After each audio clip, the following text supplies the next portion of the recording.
Selamat datang di Pojok Santai.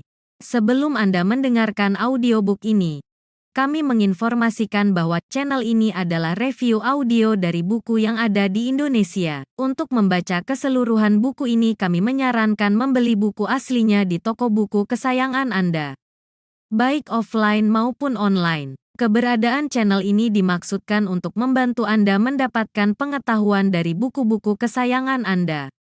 Jangan lupa untuk subscribe, like, dan komen. Selamat datang di Pojok Santai, channel khusus yang membahas komik dan novel dengan cara asik. Di dalam perjalanan menuju puncak Hun Tiong San bersama gadis yang pernah dicuri kudanya, Wiro Sableng alias pendekar kapak maut Naga Geni 212 dihadang oleh nenek tak dikenal dan aneh. Keanehan apa yang dimaksud? Yuk dapatkan jawabannya di video berikut ini.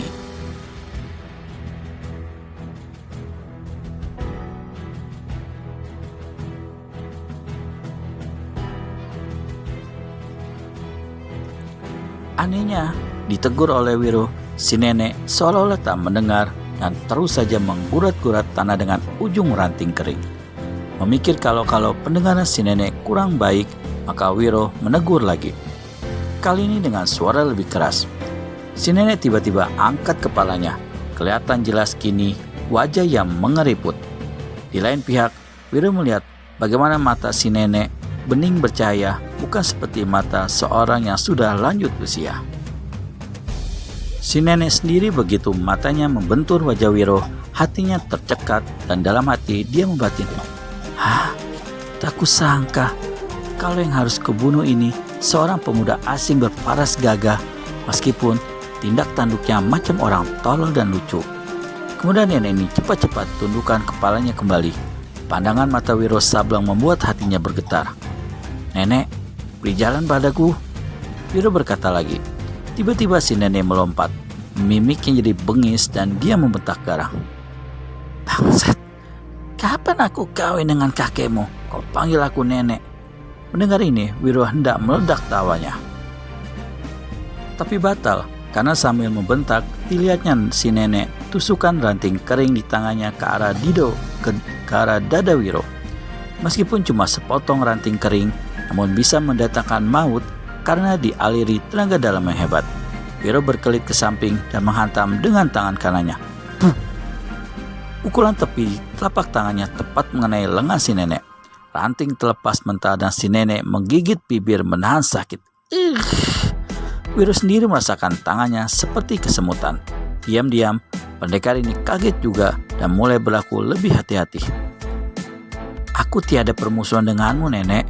Kenapa kau menyerangku?" "Ih, mulutmu terlalu kurang ajar. Orang sepertimu pantas dilenyapkan."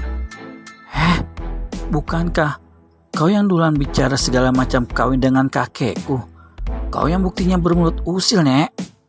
Si nenek yang bukan lain adalah si putih Koan-Koan sebenarnya merasa geli juga mendengar ucapan Wiro itu.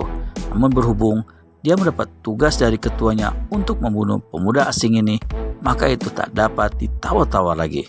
Dia tahu kalau pemuda itu dikabarkan memiliki kepandaian tinggi dan telah sanggup membunuh Siang Mo Kiam, dua anggota komplotan Hun Tiang Homo yang berkepandaian tinggi.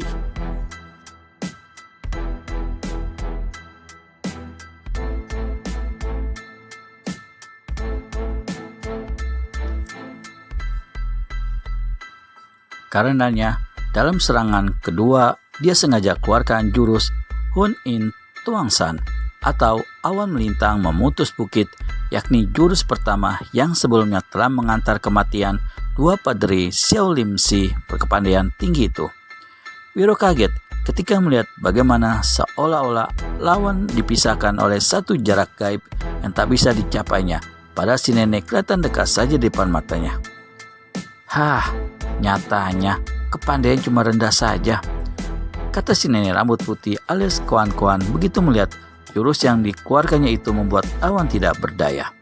Segera dikeluarkan jurus kedua, yakni matahari dan rembulan tidak bersinar atau Jit Guat Bukong. Ketika menghadapi jurus aneh yang pertama tadi, Wiro memang terkesiap Namun itu bukanlah berarti dia menjadi tak berdaya seperti yang disangka oleh Koan-Koan. Secepat kilat, tangan kanannya mendorong ke depan melancarkan pukulan sakti bernama Benteng Topan Melanda Samudra. Setiup angin bertiup dengan dahsyat seolah bumi ditiup badai. Kini Koan-Koan menjadi kaget. Bukan saja ia tak mendapat kesempatan untuk mengeluarkan jurus Jitgat Bukong, tapi jurus Hun In Tuangsan pun dilabraknya musnah, sedang dirinya sendiri terhuyung-huyung beberapa langkah ke belakang. Melihat lawan nyatanya memiliki kepandaian tinggi, tidak serendah yang diduganya, Koan-Koan menjadi marah dan naik pitam. Baginya, jika menghadapi lawan seperti ini hanya ada satu pilihan, dia yang bakal konyol atau lawannya akan meregang nyawa. Karenanya, Koan-Koan tanpa tunggu lebih lama lagi segera mengeluarkan kesaktian yang paling tinggi, yaitu ilmu jari kelabang hijau.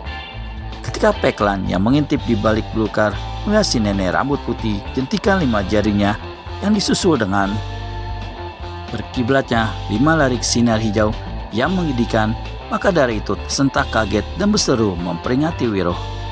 "Saudara, awas!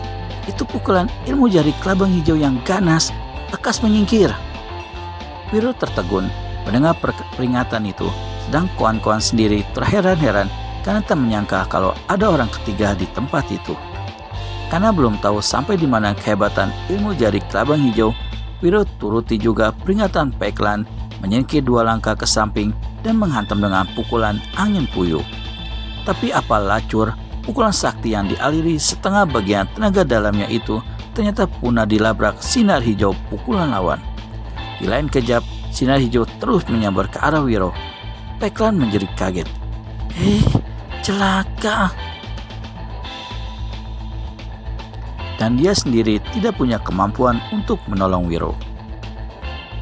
Meskipun demikian, dia cabut pedangnya dan menyerang ke arah Koan-Koan seraya membentak garang. "Nenek keparat, jadi kau adalah salah seorang dari pembantu ketua Hun Tiang Houmu terkutuk itu. Jangan coba mungkir, sekalipun kau bisa menyamar jadi setan. Hanya orang-orang dari Hun Tiong San yang memiliki ilmu laknat itu." Koan-Koan sendiri sebenarnya mengeluh dan menyesal dalam hatinya telah lepaskan pukulan ilmu jari kelabang hitam yang ganas yang dilacak telah membuat si pemuda tak berdaya dan bakal meregang nyawa. Pada dasarnya, dia tak ingin membunuh pemuda yang menarik hatinya ini. Namun untuk menarik pukulan tersebut sudah kasib. Dan dalam pada itu, satu serangan pedang dari seorang gadis cantik tak dikenalnya datang pula dari samping, membuat dia terpaksa berkelit selamatkan batang lehernya. Melihat pukulan tangkisnya musnah, Wiro kaget sekali, dan sebelum sinar hijau melabrak kepalanya, pendekar ini hantamkan tangan kirinya ke atas. Selai celana putih menyilaukan berkelit ganas dan terdengarlah suara berdentum. Boom! Nenek rambut putih atau Koan-Koan mencelat mental sampai 3 tombak. Dengan jungkir balik susah payah, baru dia bisa berdiri di atas kedua kakinya. Dadanya terasa sakit dan jari-jari tangannya seperti hendak putus. Wajahnya sepucat kain kafan. Sedang di depannya, Wiro Sableng dilihatnya berdiri tegak dengan kaki melesat ke tanah sedalam sepertiga jengkal. Di bagian lain, beradunya 2 pukulan sakti itu telah membuat Peklan terbanting ke samping dan jatuh di tanah. Tapi gadis ini cepat bangun kembali, pungut pedangnya dan kembali menyerbu Koan-Koan. "Ih, bangsat dari Hun Tiong San, kau harus tebus nyawa kakakku dengan nyawa anjingmu." Pedangnya berkelebat. Tapi saat itu, Koan-Koan yang sudah maklum tidak bakal sanggup menghadapi Wiro sudah putar langkah dan hendak kabur. Cuma sayang, Wiro lebih cepat menghadangnya. "Nenek manis, kamu merat kemana?